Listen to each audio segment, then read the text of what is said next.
now if you did word and opposite ní school gbà yẹn ṣùgbọ́n sìn because of religious lies, because of the madness that has gone into our DNA, tí èèyàn bá ṣe rere fún ẹ wàá ṣàdúrà fún àwọn tó wá ń ṣe burúkú. You don't want us to cause them. Ṣàdúrà ní ká tún máa ṣe fún wọn.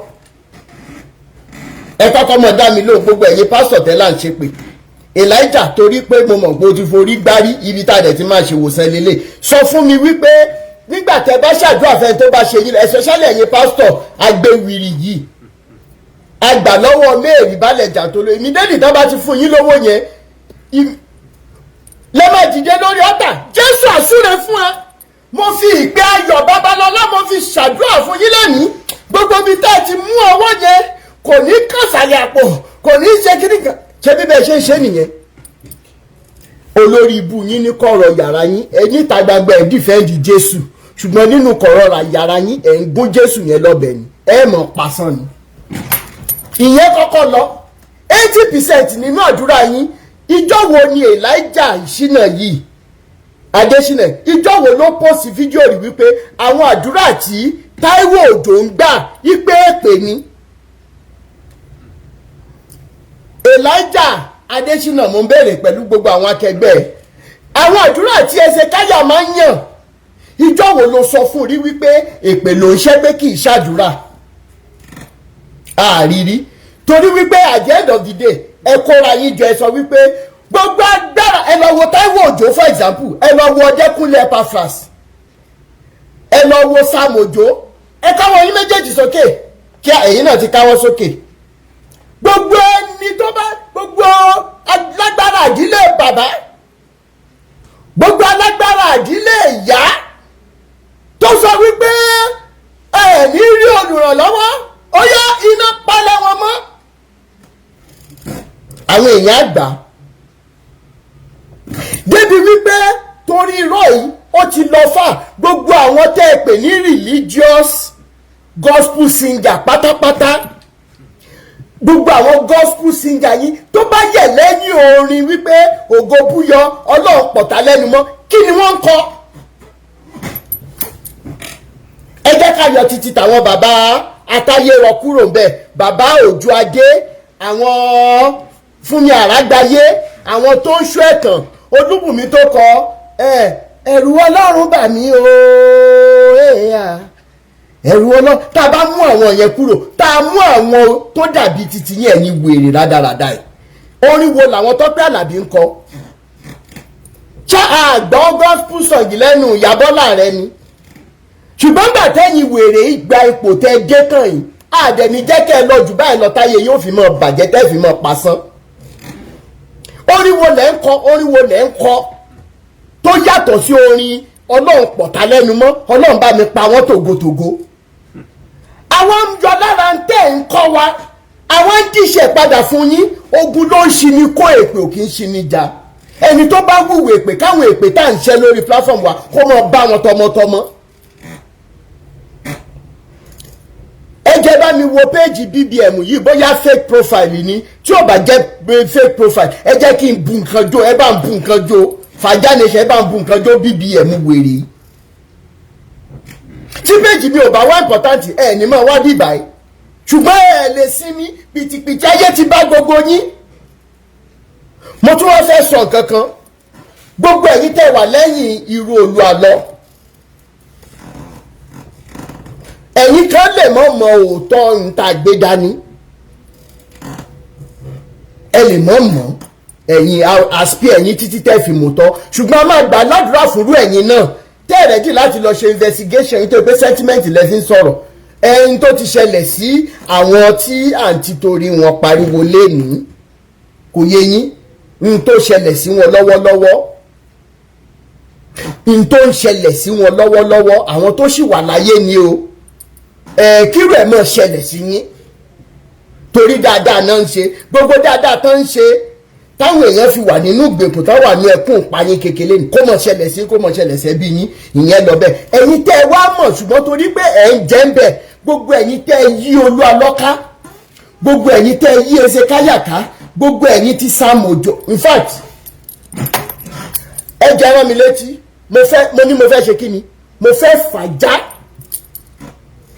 ayé ìgbà tí mò ń dọwọ́ bò tẹ́lẹ̀ mò ń bá ayé ẹyẹlé ló ń bá yín fẹsẹ̀ tọ́ tẹ́lẹ̀ adìẹ ti fẹ́ bẹ̀rẹ̀ sí ní fẹsẹ̀ tọ́ báyìí Justice Solutions mi ìmọ̀ bóyá ẹ̀ ń wò mí mo kí yín mo dúpẹ́ lọ́wọ́ yín kọ́ọ̀lù yín tí mo gbà lẹ́nìí ó tún jẹ́ kọ́kàn mi tún le dáadáa inú mi dùn pé Elédùmarè ló ń ṣiṣẹ́ kì í ṣe èèyàn kí ni mo sọ Elédùmarè ló ń ṣe kì í ṣe èèyàn a ṣẹ̀fẹ̀ bẹ̀rẹ̀ iṣẹ́ with action báyìí ni Justice Solution mo kí yín. lẹ́yìn èní mi tí ì mọ ọjọ́ lórí ọ̀rọ̀ Sam Ojo màá máa gbé àwọn voice note kọ̀ọ̀kan síta mi ì tiẹ̀ wá nílò mi ì tiẹ̀ ní edit ẹ̀ rárá ó ti yé yín mi ì ní edit ẹ̀ mi ì ní ṣe kí ni mi ì ní edit ẹ̀ mi ì ní edit ẹ̀ màá máa gbé jáde ẹni tó wá sọ̀rọ̀ yẹn fún mi tọ́rọ̀ kan èmi àti ẹ̀ gbogbo tó bá fẹ́ ṣe sọ̀rọ̀ rẹ̀ kó lọ ṣe bí yóò mọ sásàlà fẹ́mi ara ẹ̀ ní o òun ló mọ̀ bí ò ní sásàlà fẹ́mi ara ẹ̀ òun ló mọ̀ ṣùgbọ́n ẹni tí mò ń sọ èmi ní tí ì sọ rárá inú voice note yẹn láti mọ̀ mọ́ ìwọ tó dẹ̀ mọ̀ pé wọ́n tún sanwó fún wọn náà owó mẹ́nu mọ́ màmá gbé gbogbo ẹ̀ síta ẹ lọ́mọ bára yín jà ẹ lọ́mọ para yín kò yé yín ẹ jẹ́ mọ̀ ṣébọ̀ bẹ̀rẹ̀ Tinubu wá bí mi tán àwọn bàbá yín word of the Bible kìíní kan náà àwọn bàbá wa ní Olúwa àwọn bàbá wa màá tún mọ̀ fìbínú jù yẹn náà síta mi ní sọ jù bẹ́ẹ̀ lọ gbogbo ẹ̀yin tẹ́ wá mọ̀ pé wọn wà bàjẹ́ yìí ń lọ káàkiri torí mo send message sí Mr. Sunny mo send message sí wọn lòun ni driver Olúalọ in tó fi dá mi lónìí wípé irọ́ I don't want to get involved in it I don't want to get involved in it yẹn ó mi pò ń gan fúnra ẹ̀ ó mọ tó ń lọ lọ́wọ́ ó mọ tó ń lọ lọ́wọ́ ó mọ tó ń ṣẹlẹ̀ mo ti sẹ́ndì mẹ́sẹ̀gì máa fi àsìkò yìí tọ̀wọ̀tọ̀wọ̀ yìí former right hand man Olúalọ Mr. Bayo mo fi tọ̀wọ̀tọ̀wọ̀ yìí bẹ́ẹ̀ n máa gbé fọ́tò tiẹ̀ náà síta lórí short video tí bá ti parí live video yìí ọ̀rọ̀ ti kẹ̀ báyìí a ní ọ̀rọ̀ èmi àti ẹ lọ́rọ̀ gbogbo ẹ̀yin tẹ́ bá wá mọ bẹ́ẹ̀ ṣe lè pẹ̀tù sí nínú ẹjọ́ ẹ bá ń pẹ̀tù sí Mr. Bayo nú gbogbo ibi tó sápamọ́ sí kó jáde a nídìí láti bá Mr. Bayo sọ̀rọ̀ torí wípé Awikoko Fàájà Nation máa ṣe investigation lórí ìyàwó Mr. Bayo tó kú mysteriously màá wá ẹbí ìyàwó yẹn jáde ntí mi ìbá ní ṣe ní máa ṣe ìyàwó Mr. Bayo tó jẹ́ right hand man Olúalọ tẹ́lẹ̀ tíyàwó ẹ̀ kú mysteriously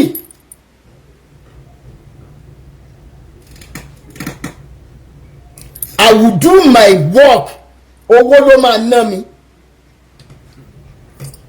owó ló máa ná mi máa gbéyàn dìde máa ṣe kí ni máa gbéyàn dìde wọ́n lọ bá mi wá fámílì ìyàwó yẹn jáde mo fẹ́ bá wọn ní gbólóhùn ìyẹn tún lọ Jesus City lẹ pé business center Olúalọ kí ni mo pè business Jesus City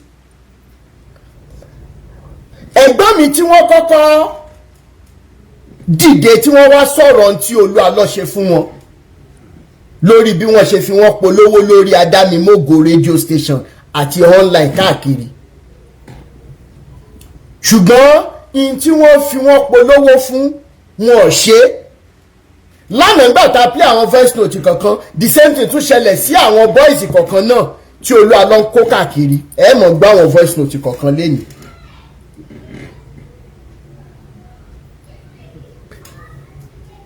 Jesus City ni orúkọ business center yẹn. arákùnrin tá à ń sọ yìí arákùnrin ẹ̀gbọ́n mi Tọ́pẹ́ Kọ́láwọlé tá à ń sọ yìí gbogbo yín lẹ mọ̀ story ẹ̀.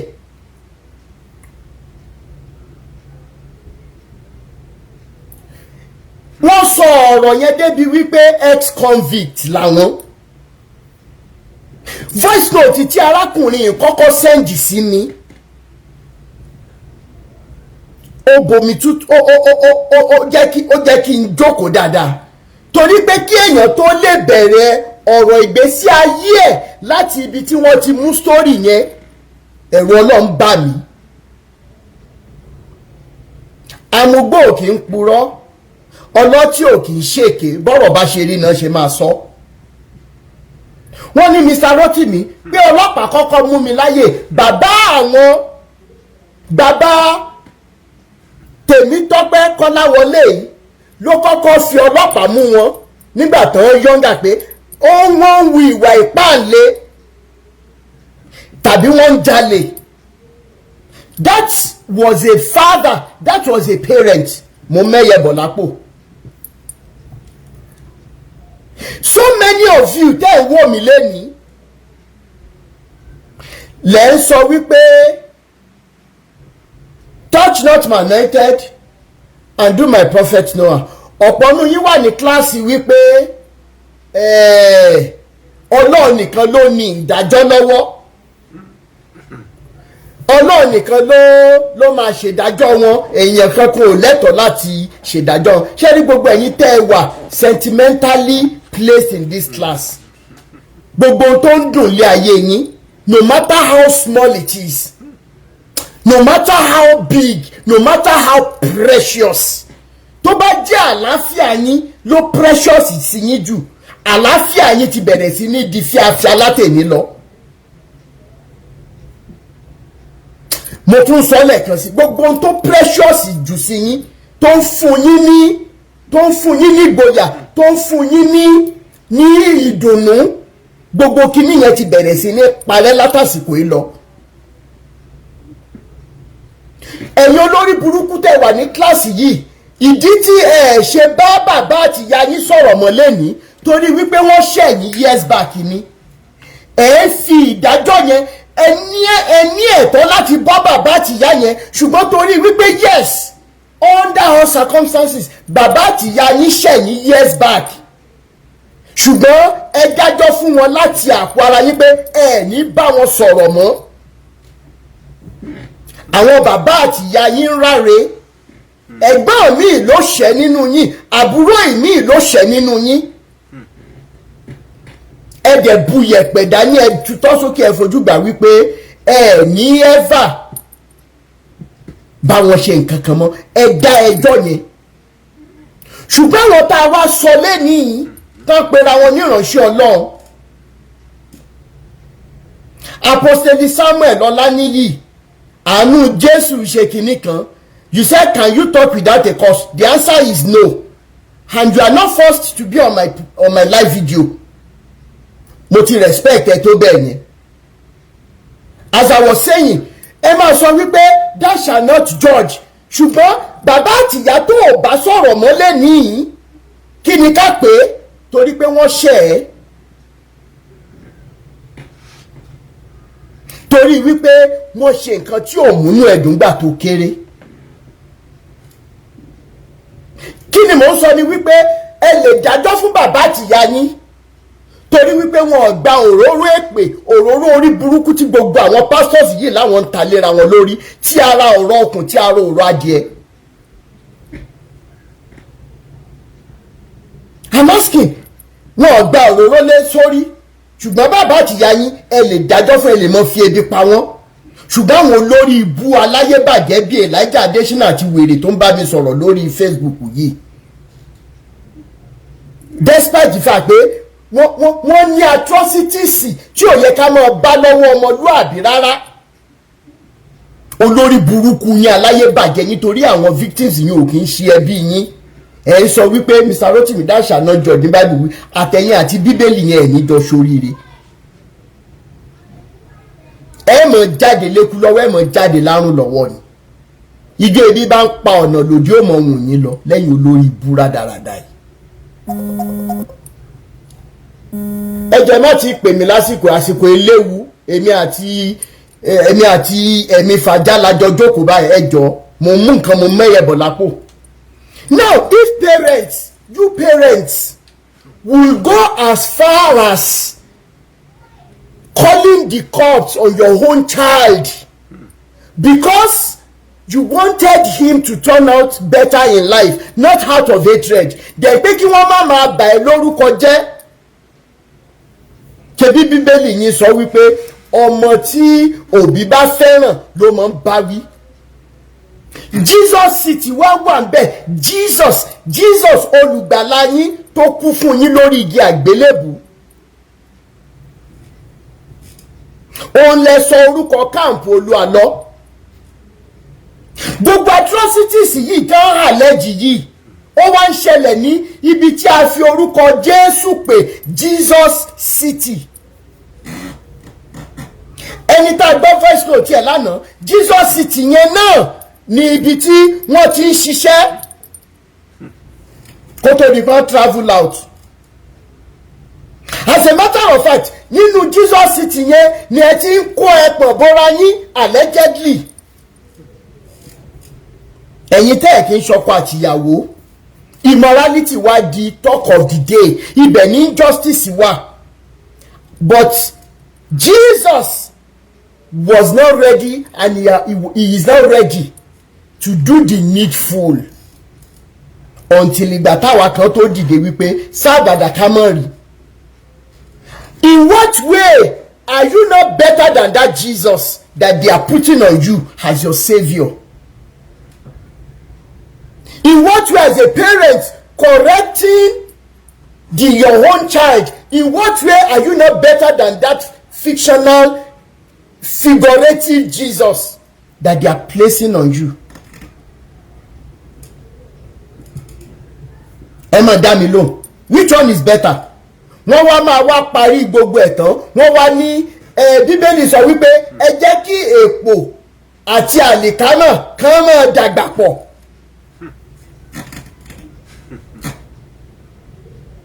Ẹ jẹ́ kí èpò àti àlìkámà nígbà tá a bá fi máa dàgbà tán mélòó nù yín ló máa gbin àgbàdo lẹ́nìí ní gamba grass máa wù pẹ̀lú àgbàdo yẹn tí ò ní lọ carry out what we call weeding. Ẹ̀yin olórí ibu rádaràda ẹ̀ kí ló dé tẹ̀ ń carry out weeding process if èpò àti àlìkámà gbúdọ̀ mọ dàgbà pọ̀ ìyẹn tún lọ.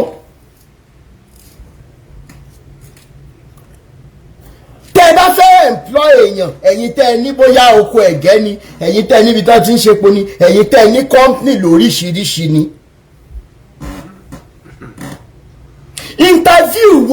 Irú interview wo lẹ́mọ̀ tẹ́ máa ń ṣe fún gbogbo àwọn tẹ́ fẹ́ employ gbogbo ẹ̀yin tẹ́ ní company ẹ̀jẹ̀ dá mi lóhùn. Pastor don employ èèyàn bọ̀ kó tó employ a ti máa ṣe interview bí ẹni máa kú. Gbogbo ẹ̀yin pastors tẹ́ ti employ àwọn co-pastors pé kí wọ́n bá yín ṣiṣẹ́ ṣé ẹ̀ kì í ṣe interview láti rí i wípé ẹni tẹ́ fẹ́ employ ó kúnjú òṣùwọ̀n. Ibẹ̀ ẹni tẹ́ fẹ́ employ kì í ṣe ẹni tẹ́ pé tó bá wà ń di iṣẹ́ á máa ṣe ìmẹ́lẹ́. You carry out a lot of interviews. Ìgbà ní a máa ń ṣe first, second, third stages of interview ká tó mú àwọn tá a fẹ́ mú. If we do this as a person, as non-religious people, then how come your pastors cannot come and confront us to answer some interview questions based on these books tẹ́ pè ní Bible? Kẹ́ mọ̀ bọ̀ lórí péjì wa.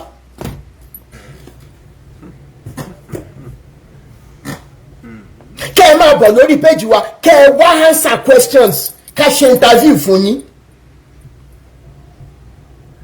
ó ní mọ̀ nǹkan náà tóun náà ń ṣe fídíò fún mi nígbà tó di lánàá ni mo rí pé ṣe fídíò Fẹ́mi àti Bishop Andrew wípé àwọn Christians kí wọ́n yà dìde kán mọ̀ pray o mo send ẹ̀ sórí group page mo send ẹ̀ sí Bishop Andrew.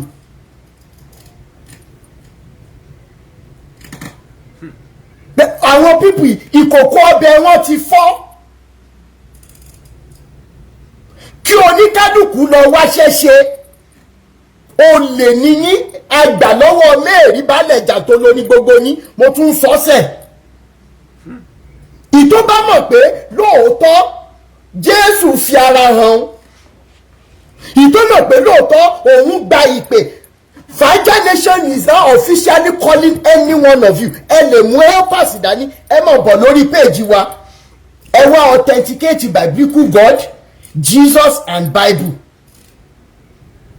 ntẹ́ ẹ̀ bá fi lè ṣe lórí péjì wa we are non-Jesus group we are non-Quran group we stand for truth love and humanity without any apology to anybody. Let all of you ẹ lọ wá ṣẹ̀ṣẹ̀ olè ọ̀lẹ ní gbogbo yín olóòórùn aláyé bàjẹ́ nìyí pẹ̀lú gbogbo àwọn bàbá yín olórí burúkú tẹ̀ ń pè ní superintendent kan ọ̀ kìíní kan tẹ̀ fi wọ́n jẹ oyè ayé wèrè tẹ̀ ń para yín kẹ́ tó joyè lé lórí ẹ̀yin olòṣì olórí burúkú yìí tí ìbá ṣe wípé politics ni ẹ dúró ná nínú CAC ṣe bí àwọn bàbá yìí fi foundation lélẹ̀ pé ẹni tó bá fẹ́ jẹ oyè kan common pastor or evangelist ní CAC ẹ gbúdọ̀ mọ iye ìyàwó tó ní ẹ gbúdọ̀ mọ̀ pò má rí ẹ gbúdọ̀ ṣe ẹ gbúdọ̀ mọ̀. bàbá Adétúnjí Babátúndé tán wá bá wa sọ̀rọ̀ lórí bàbá Òjó Adé lẹ́tà ni mo fẹ́ndà pé bàbá fẹ́ jẹ oyè ní CAC wọ́n dẹ̀ sọ fún bàbá pé bàbá gbúdọ̀ má rí ẹ̀yin mélòó lẹ rántí wípé mo béèrè pé bóyá bàbá ti márì nínú live video yẹn bàbá ní ọ̀pọ̀lọ níta bá débi ìrù káfò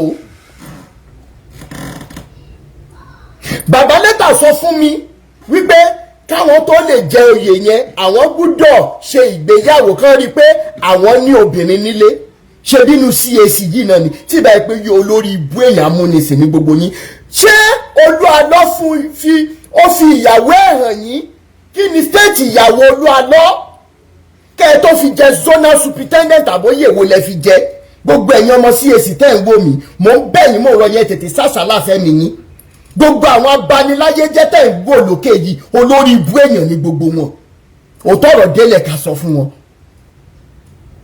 ẹ sásàlá fẹ́mi yín ẹ sá kúrò lábẹ́ wọn mò ń bẹ̀ yín ni.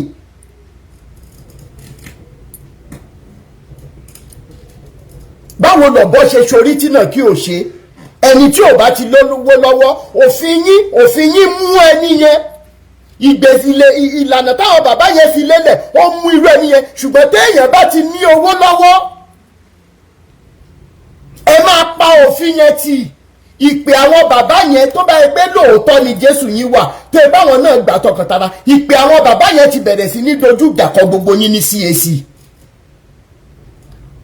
ìpè àwọn tó gbà tí wọn ò mú nǹkan míì mọ́ ó ti bẹ̀rẹ̀ sí ní jà ní ó ń jà ní tilétilé tọmọtọmọ. èpè àwọn Ayọ̀ Babalọ́lá èpè àwọn Mósè Orímọládé èpè Ọ̀ṣọ́fà gbogbo wọn bẹ́ẹ̀ yẹn èpè wọn ti bẹ̀rẹ̀ sí ní jà ní lẹ́yìn olórí ibú yìí olórí burúkú yín máa bọ́ síta Ọlọ́run 1930 Ọlọ́run 1930 Ọlọ́run 1930 ǹjẹ́ foundation Ọlọ́run 1930 yẹn ṣé foundation yẹn ta ẹ̀jẹ̀ sílẹ̀ ẹ̀yin CAC ṣó ta ẹ̀jẹ̀ sílẹ̀ èèwọ̀ Fọláhàn kú láàrin yín kò sí justice fún Ọlọ́run 1930 ẹ̀yin olórí burúkú olóòórùn abaniláyé jẹ́ yìí ṣé bára àwọn product yín náà l'Olúalọ́ ara àwọn product yín ni Sam Ojo ara àwọn product yín ni Táíwò Òjó ẹ ráyè yín lóde rí. Ọlọ́run 1930 kátó wí kátó fọ̀ olórí burúkú ẹ̀yin ọmọ àlè rádaràdà àtòkò wa balẹ̀ jẹ́ wọ́n nílé tó ń tòrò ọmọ àlè bẹ̀ ni ò ti dàgbà ẹ ti dàgbà ẹ ti wu eyín gangan èmi Rótìmí yóò mọ̀ màmá ká eyín yín. Tó bá yẹ pé mo fẹ́ bà nǹkan kan jẹ́ nípa ayé àwọn bàbá yẹn ni kí ìpè wọn kí ayé wọn kí gbogbo tí wọ́n fi lé ayé wọn gbé kó mọ̀ bà mí láyọ̀ jẹ́ ṣùgbọ́n tó bá yẹ pé mò ń ṣe lórí òótọ́ ni kí gbogbo ìpè wọn mo pa ìpè gbogbo wọn papọ̀ kó mọ̀ pa yín ní tọmọ kó mọ̀ pa yín tọmọtọmọ kó mọ̀ pa yín tilétilé gbogbo ẹ̀yin tí ẹ̀jẹ̀ wà lọ́wọ́ yín ní CAC gbogbo ẹ̀yin tí irọ́ wà lọ́wọ́ yín gbogbo ẹ̀yin tẹ́ wo the other side torí owó ní CAC kí ìpè àwọn bàbá yìí máa tú yín láṣìírí kẹ́ ẹ máa ṣòfò tọmọtọmọ. Ndọ́tẹ́ni yóò bá ti lè dúró lórí òótọ́ ọ̀rọ̀ mọ́sẹ̀ k'Ẹlẹ́dùmarè máa mú mi lọ ẹni fẹ́ kú pàdé ní mọ́ pa lọ́rẹ̀ mi àti yín. Bàbá tó wá sọ̀rọ̀ nípa Òjó Adé wọ́n láwọn ò gbúdọ̀ wọ́n ní wọ́n gbúdọ̀ lọ ṣèyàwó wọ́n tó lè fi yẹn wọ́n jẹ bóyá pásítọ̀ níbì kan nínú CAC kí ló dé tí wọ́n béèrè marital status Olúalọ́ kẹ́ ẹ tó fi jẹ zonal superintendent èló ló gbé fún yín.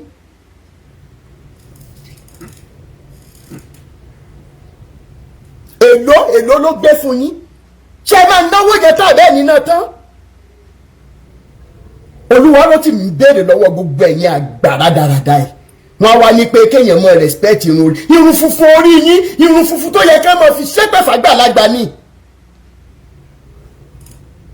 Báwo ni Hezekiah ṣe jẹ general evangelist níbi táwọn bàbá tó ti ṣiṣẹ́ lẹ̀ wà báwo ló ṣe jẹ́. Ẹ̀yin olòṣì olórí burúkú ń dọ̀tí gbogbo yín pátá lẹ wá láti ìdílé olòṣì kì í ṣe olòṣì tá à ń sọ kì í ṣe pé by money kì í ṣe by material things olòṣì nídìílé tí wọn bá ti ní ẹ̀rí ọkàn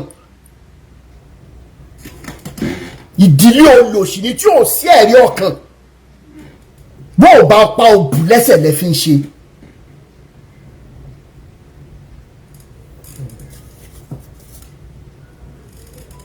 ẹ̀mí àwa máa jà our fathers of faith must not be ridiculed níta gbangba lẹ ti fẹnu sọ kí lẹ ń fi ìwà yìí ṣe fún ìpè àti foundation àwọn bàbá yẹn.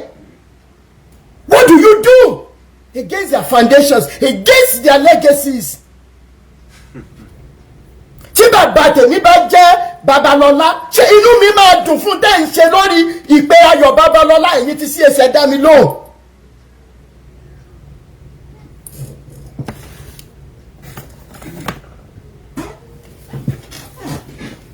ẹ jẹ́ n bá play voice note yẹn mo ń bọ̀.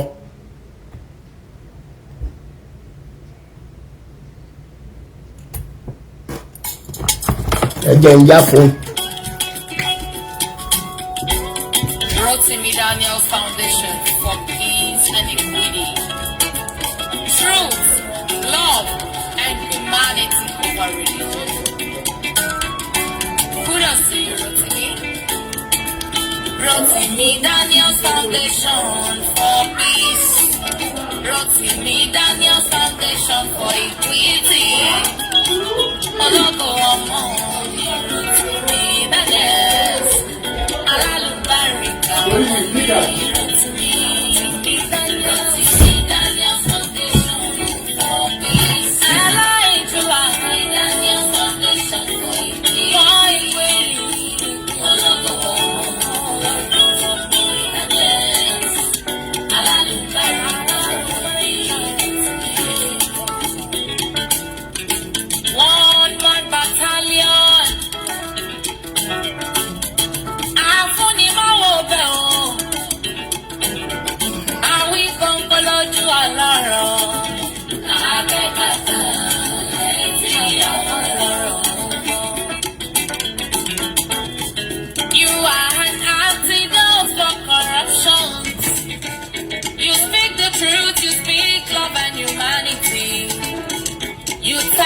You said the facts. Fabani Ramaji nínú ìlú Ìgégádé. Nínú ìlú Ìgégádé. We love you, Timmy. We want you to know that you are exceptional. Wonderfully made, you are not the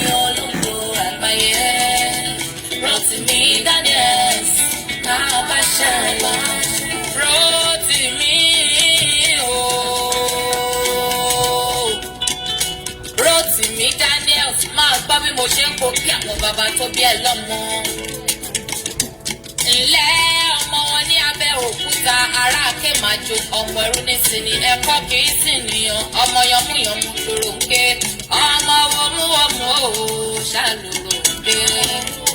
Ìwọ tún lọ́mọ wọn nílùú Ìbàdàn ooo.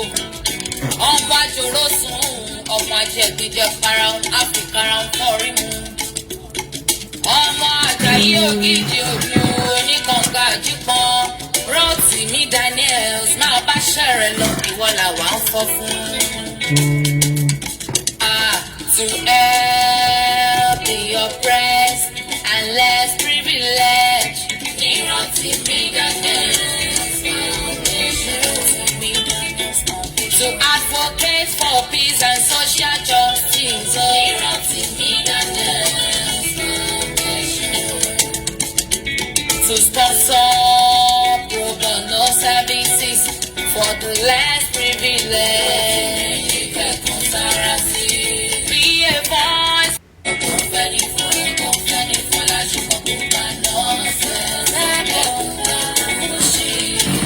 Liberation movement. They appreciate your efforts all the time. One for Sarah Sirotimi Daniels Foundation. Rotimi Daniels Foundation kò máa ní túká lọ́lá Ọlọ́run. Onítọ̀wọ́ rẹ̀ bàjẹ́, onítọ̀wọ́ mi bàjẹ́ o. Tìmí Daniels gbogbo ẹlẹ́dà tó ti ràn lọ́wọ́ pátá. Ẹlẹ́dà wọn á súre fún ọ. Ọlá Ọlọ́run ọba. Without some benefit. And it is true. As I said, to lọ bẹ́ẹ̀ ipe kò jọ kò tẹ̀ kó tún bẹ́ẹ̀ láì ṣe pé wọ́n ló ṣe láì ṣe pé ṣe pé family issue ni tó kàn lè dànù bí without some benefit. And it is too sad. It is sad. It is sad. Ẹni tá à ń wù lókè pé Messiah fún wa ó kàn forehand everybody. This is so sad.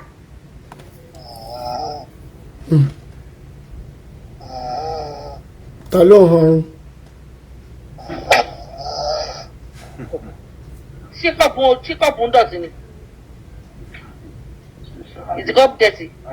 Ẹ̀kí tó wá mú bẹ́ẹ̀. Ẹ jọ̀ọ́ ẹ̀yin tá a bá ti gbé wá sókè ẹ jọ̀ọ́ ẹ máa bá wa mute ẹ jọ̀ọ́.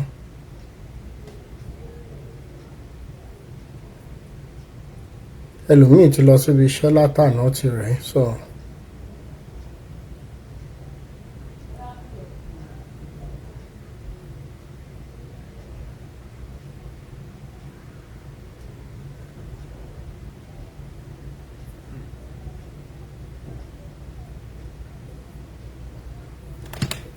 Ẹ jẹ́ máa bá wa power tap kí wọ́n má lọ flag wa ẹ jọ̀ọ́.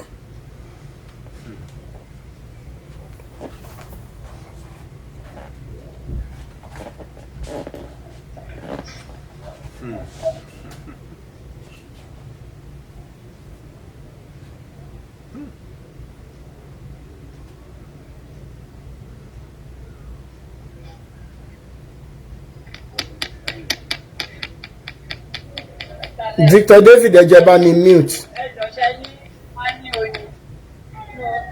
Okay, sir.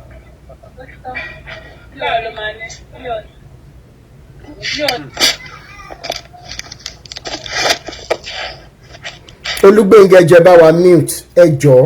Gbogbo ẹni tá bá ti gbé wá sókè bá wa mute ẹ jọ̀ọ́.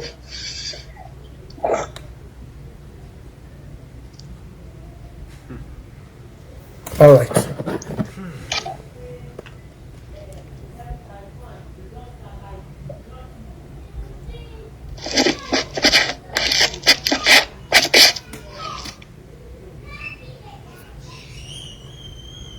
Okay. As I said, to lọ bẹ́ẹ̀ ipe kò jọ kò tẹ̀ kó tún bẹ́ẹ̀ láì ṣe pé wọ́n ló ṣe láì ṣe pé ṣe pé family issue ni tó kàn lè dànù bí without some benefit. And it is too sad. It is sad. It is sad. Ẹni tá à ń wù lókè pé Messiah fún wa Can't forehand everybody. This is so sad.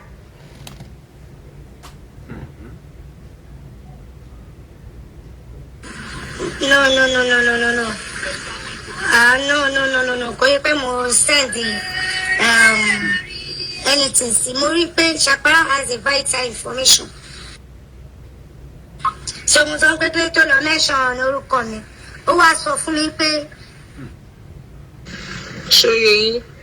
So ó wá sọ pé Jọkẹ́ kan money, I don't know about that. Nǹkan tí mo mọ̀, what you told me àti ipa the lady fún mi yẹn náà ni mo dẹ̀ confirm sí. And she said the lady said she don't want anybody to drag her. Bóun ti filẹ̀ fọlọ́run, òun ò dẹ̀ fẹ́ sọ anything about her. Pé torí òun sick, òun dẹ̀ fẹ́ kí òun ṣẹ̀ṣẹ̀ get over sickness yẹn ni, and that is all. Who was a patient in drag money, drag anybody. Because what. Okay. Uncle Rotimi, ẹ káàárọ̀, ẹ kúṣẹ́, Ọlọ́run á máa ràn yín lọ́wọ́, Ọlọ́run á máa gbé yín dìde, Ọlọ́run á máa tì yín lẹ́yìn lórúkọ Jésù Kristi. Ẹ jọ̀ọ́ ẹ má bínú, ó yẹ kí n lè dárúkọ mi lè bọ̀ tí mi lè dárúkọ mi nítorí ó ní reason. Gbogbo nǹkan tí ẹ sọ nípa Olúwalọ́lá náà yẹn lóòótọ́ ọ̀rọ̀ tí màá yẹn sọ òótọ́ ni nítorí member church wọn ni church wọn gan ni mo ṣe lọ up till now, up to today bí mo ṣe bá yín sọ̀rọ̀ yìí. Máa yẹn ó ń jalè tó wọ́n dẹ̀ post sí orí social media, so ìyẹn tẹ̀ kọ́ ni issue tó wà bẹ́ẹ̀ ni wípé ó ní àwọn ọmọ kan tó ń bá wòlé Olúwa lọ ṣiṣẹ́ fún a good 9 years.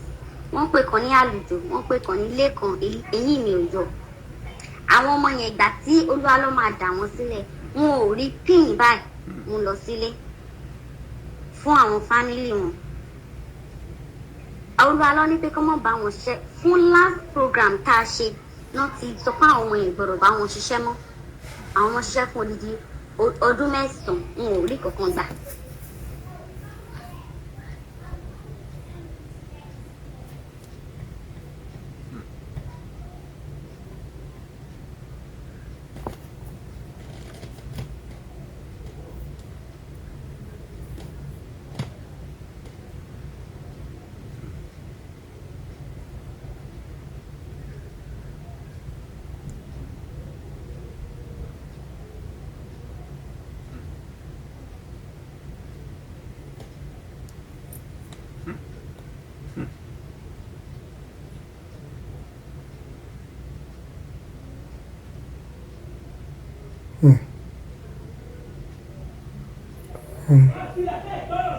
Bọ̀bọ̀ studio tí ó ń comment ní àná ní orí tó ń comment lánàá ní TikTok yín.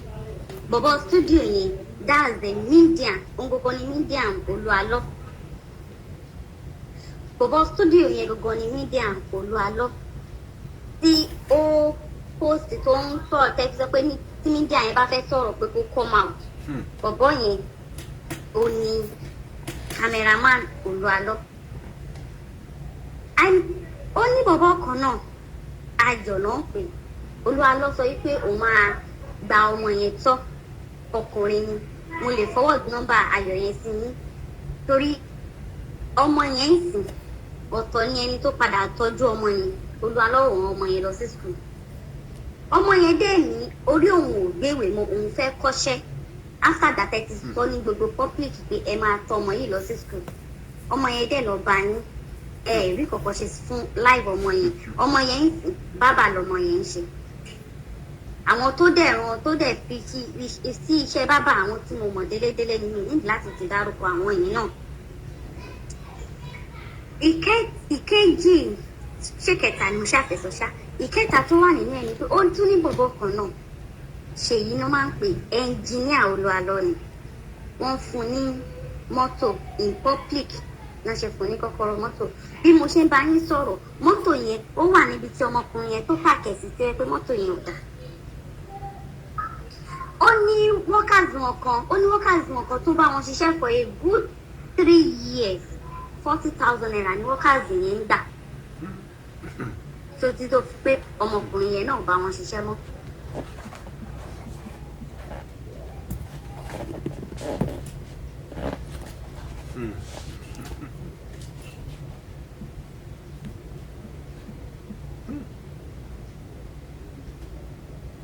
Pásítọ̀ Ṣẹ́gun wọn ò rí 5 naira mú kúrò ní ọ́ndà wọn nítorí mistake kékeré tí wọ́n ṣe. Àmúyẹ nǹkan míì tó jẹ́ pé máa yẹn ti ṣe but bíbélì gan sọ pé ká má ṣe ṣe ìdájọ́ ẹni àmì òróró òun, pé ká fi ẹni àmì òróró òun sílẹ̀ kọ́lọ́run ṣèdájọ́ wọn. So àwọn nǹkan tí mo sọ ó nìyẹn ẹjọ́ sá. èyí máa yé yé o. Ẹni ìfẹ́kẹ́ play voice note in public because if I play voice note in public everybody will notice me wọ́n máa dá voice mi mọ̀. So àwọn nǹkan tí mo mọ̀ nìyẹn tí mo ní kí n sọ àti àwọn nǹkan míì. Ó ní lady kan náà tó wà lórí TikTok live ní Fọlákẹ́mi tẹ́ fi pé Fọlákẹ́mi pé kó sọ̀rọ̀ tí kò sọ̀rọ̀ tẹ́ pé success ló padà wá sọ̀rọ̀. Fọlákẹ́mi yẹn náà church members wà ní. Nǹkan tó ṣe ọmọ yẹn náà kò ní lè rí. Èmi tí mo bá yín sọ̀rọ̀ náà nǹkan tó ṣẹlẹ̀ náà èmi náà ò ní lè sọ. Ó ní lady kan náà tó ń bá wọn dáná Ṣọlá náà pe orúkọ yẹn. Ṣọlá yẹn sìn ó ti lé ní 50 years kò bímọ kò nọ́kọ. Bí mo ṣe ń bá yín sọ̀rọ̀ tí wòlíì bá dé sí Nàìjíríà lẹ́yìn báyìí òun ló ṣì máa lọ dáná fún wọn nílé. Àti bẹ́ẹ̀ pẹ́ báyẹn lọ. Ọlọ́run á ràn yín lọ́wọ́. Ọlọ́run á máa gbé yín ga. Gbogbo ọfà tó bá fẹ́ ta kò ní bá yín lò. Gbogbo ibi tó bá náà sí ó máa bọ́ sórí àwọn àrọ́mọdọ́mọ wọn. In fact níbi tó tún lè dé ó ní PA wọn kan wọ́n pè ní Báyọ̀. Báyọ̀ yẹn ìyàwó ẹ̀ kú ní last year torí ìyàwó ẹ̀ sick.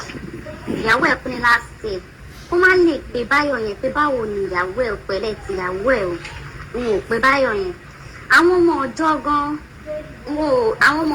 ò ní àǹfààní láti lè rí wọn pé nǹkan báyìí ló ń ṣe wọ́n. Kò sí títí tí ìyàwó Báyọ̀ yẹn fi kú. Ìyàwó Báyọ̀ yẹn kò bímọ kò ní oyún àárọ̀ títí dalẹ́ tí ìyàwó Báyọ̀ yẹn fi kú.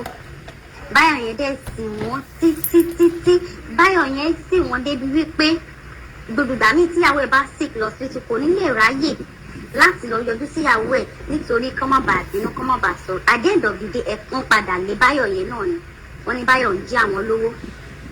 Àìmọye ilé tí wọ́n kọ́ tó jẹ́ pé Báyọ̀ yẹn ló mọ ibi tí wọ́n kọ́ léyìn sí. tó gbogbo nǹkan tí wọ́n ń ṣe Ọlọ́run nìkan lọ́ba ó máa ṣèdájọ́ olúkálùkù wọn. Wọ́n máa sọ lórí púpìtì wípé àwọn máa ṣe nǹkan báyìí àwọn máa ṣe nǹkan báyìí. Ní ìwà ìgbórúkọ tó dẹ̀ fẹ́ tán sọ yẹn wọn ò ní ṣe. Kò sí kòkó orí ẹ̀ tó máa náwọn fẹ́ ṣe. Wọn ò ní ṣe nǹkan kan ẹyọ kan báyìí orí ẹ̀ wọn ò ní ṣe. Ẹ fẹ́ ṣe kánsẹ́lì fáwọn ènìyàn. Ẹ ní ṣe kánsẹ́lì fún wọn. Ẹ dẹ̀ máa sọ online. Ẹ máa sọ everything. Tí ọmọ ayọ̀ yẹn ló dùn mí jù ọmọ lọ́mọ. Bíríkìlà lọ́mọ yẹn ń ṣe ẹ̀dẹ̀ ní ẹ máa gba ọmọ yẹn tó ẹni máa rán ọmọ yẹn lọ sí school. Ìgbà tẹ́ rán ọmọ yẹn lọ sí school ẹ máa fún ẹ fi ọmọ yẹn sí school níwájú rẹ̀ àtọ́lọ́run téèyàn gbọ́dọ̀ pè jẹ́rìí ọ̀fọ̀ ọmọ yẹn sí school ní tòótọ́. But ọmọ yẹn tó ń lọ sí school á fi ẹsẹ̀ ń lọ láti Ògùnbọ̀ wá Sábàmádé Sànyà ẹ máa fún ní 500 naira. Kò tún ṣàwọn ló máa fún ní 500 naira o. Sẹ́kẹ́tì wọn Fẹ̀yìntọ́lá ló máa fọmọ yẹn ní 500 naira. Tọmọ yẹn bá ní ebi ń pa òun. Ọmọ yẹn ṣe débi kó padà lọ ṣiṣẹ́ bíríkìlà. Wọ́n ṣe fídíò ọmọ yẹn wọ́n sẹ̀ǹdẹ̀ sí wọn. Ẹ bẹ̀rẹ̀ sí ní sọ̀rọ̀. Ọmọ yẹn ti lọ bá yín níbi sọ́ọ̀sìtì wípé àkọ́bá ẹni ọmọ yẹn bí ajá ọmọ yẹn ń sun ẹkún débi wípé security like Mopo Friday ló ń sọ wípé kọ́mọ yẹn má sunkún mọ́ pé kó forget everything. Ẹmọye kan míì tó ti ṣẹlẹ̀ ọkùnrin tì mí. Ẹ wò Ọlọ́run á máa ràn yín lọ́wọ́ o. Ọlọ́run á máa ràn yín lọ́wọ́ o. Ọlọ́run á máa gbé yín ga o. Ọlọ́run á máa ràn yín lọ́wọ́ o. Ẹ ní ṣiṣẹ́ ṣe o. Ẹ ní fọmọ yín ṣiṣẹ́ ẹ ní fàyà yín ṣiṣẹ́. Ọlọ́run á dúró tì yín. Á dúró tàwa náà tá à ń sọ̀rọ̀. That is Ayo number WhatsApp. So the other one mo send this in. Now that Folakemi only kokon to share between Folakemi and Awon. So I would like that take Folakemi go no go sorrow. So if you know the way that can actually change the voice, pata. So me man get the voice because could the voice of point. Could the voice of I don't mind, even though Pastor Shegun. That Pastor Shegun self, nǹkan tí ojú wọn ti rí Pastor Shegun kàn lọ wọ́n kàn ní kọ́ ló máa jẹ́ kéèyàn lọ lórí ètò ní ọlọ́ máa jẹ́ kéèyàn kọjá ní orí ejò tó kọjá lórí àpáta tí ò nípa bẹ́ẹ̀ gẹ́lẹ́ ni ọ̀rọ̀ Pastor Shegun ṣe jẹ́ ní ọ̀dọ̀ wọn. Pastor Shegun tún wá sí Jesus City wọ́n degrade Pastor Shegun pé ta ló wọn níṣẹ́ because àwọn àti ìyàwó wọn ní issue. Pastor Shegun ò lè fi ní báyìí ní kúrò lọ́dọ̀ wọn, and that is not only Pastor Shegun. Àwọn boys méjì tí mo ní pé wọ́n tún lé kúrò náà àlùjọ àti ilé kẹyìn mi lò máa make sure pé mo get number àwọn yẹn náà máa send ẹ̀ fún àwọn yẹn náà ò rí fi ní báyìí mú kúrò lọ́dọ̀ wọn. Ilẹ̀ tó tún announce fáwọn people yẹn wípé wọ́n fún tẹ́ bá ṣì wo check program wọn ní this year máa wo iye yẹn máa forward ẹ̀ sí yín ẹ máa ní pé wọ́n announce fáwọn fún wọn nílẹ̀ wọn kan tó wà ní Ìdó ní church because wọ́n ní church ní Ìdó pé ilẹ̀ wọn tó wà ń bẹ níwájú church fáwọn fún àwọn people yẹn wọn ò fún wọn ní ilẹ̀ kankan àwọn ọmọ yẹn ò tí ì gba ìwé ilẹ̀ yẹn báyìí sọ́wọ́ di bí mo ṣe sọ̀rọ̀ yìí bọ̀bọ̀ ṣèyí yẹn náà tí mo ní pé wọ́n gbé mọ́tò ẹ̀ wà ní church níbi tán pàkẹ́ẹ̀tì bọ̀bọ̀ yìí ò rí mọ́tò lò. So all these things if you know ẹjọ́ nítorí Ọlọ́run ẹjọ́ torí wọ́n ní tí Ọlọ́run bá ń ṣọ́yàn kéèyàn náà máa ṣọ́ rẹ̀ mò ń ṣọ́ ara mi mo dẹ̀ ń ṣọ́ láìpẹ́ mi ẹjọ́ tẹ bá mọ̀ pé there is a way you can do it tí voice mi ò tiẹ̀ ní hàn rárá jẹ́ pé wọn ò tiẹ̀ nílùú traces orúkọ mi. àtọ́.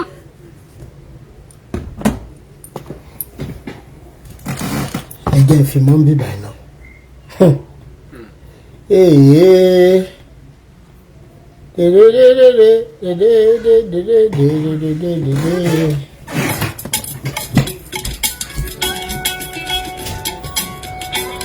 Rotimi Daniel Foundation for Peace and Equity. Truth, love, and humanity over religion. Kudos to you, Rotimi. What a friend we have in Jesus, all our sins and griefs to bear. What a privilege to carry everything to God in prayer. Àwọn tẹ́ bàláyé jẹ́ tí ń pray báyìí Ọlọ́run ò gbà fún wọn. Ọlọ́run ò wò wọ́n sàn. Bẹ́ẹ̀ni, kí èèyàn fẹ́ sọ òótọ́ ọ̀rọ̀ nípa nǹkan tó ń ṣẹlẹ̀ nínú ara Olúwa. Kẹ́rù dẹ̀ máa bà pé àwọn tẹ́ wà lábẹ́ wọn tó ń pe Jésù tó ń yan àdúrà wèrè orí ibu fún yín pé ẹni òfò ẹni àdánù ni wọ́n alẹ́ jẹ́ lì ṣùgbọ́n gbogbo àwọn tí wọ́n láwọn fẹ́ ṣe nǹkan fún yìí kí ẹgbẹ́ bóyá tó o bá sọ ọ̀ tó o ṣe nǹkan kan kò sí tó máa ṣí ẹ̀.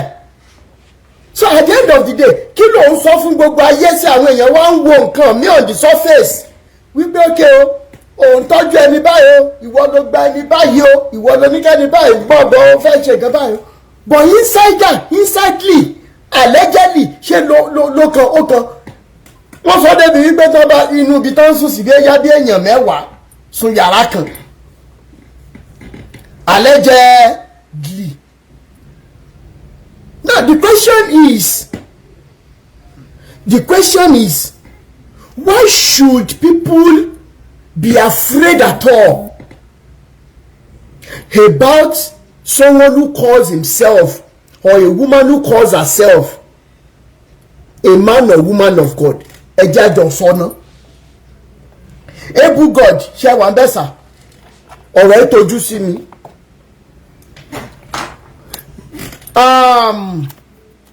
By God's grace mo ti bẹ̀rẹ̀ sí ní gbègbèsẹ̀ mo ti send the message sí Mr. Bayo àti nọ́mbà wọn kìíní àti nọ́mbà wọn kejì mo ti send the message sí kọ́lọ̀ wá jẹ́ kí wọ́n respond sí mo dẹ̀ ti forward voice note kọ̀ọ̀kan sí wọn.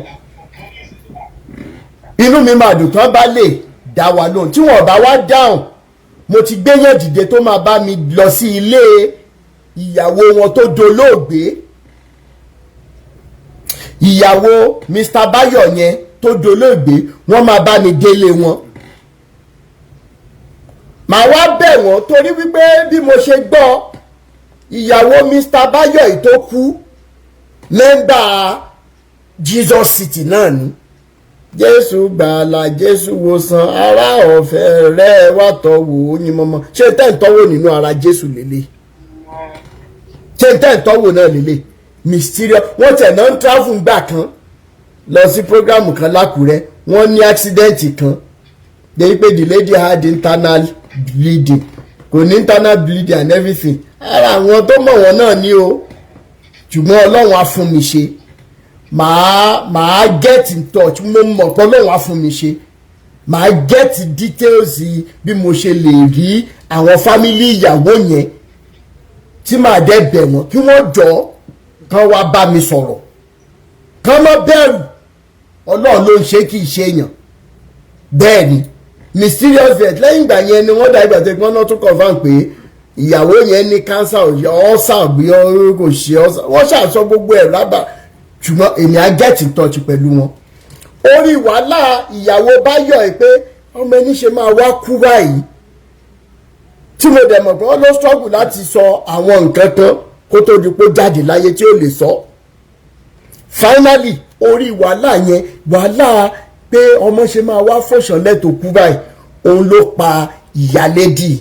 Pé kí ẹni táwọn tiẹ̀ fún lọ́mọ kó má lè wá sọ́dọ̀ àwọn pé mọ́mí ẹ kú ọ̀rọ̀ yẹn dúró màá ṣọmọ fún yín.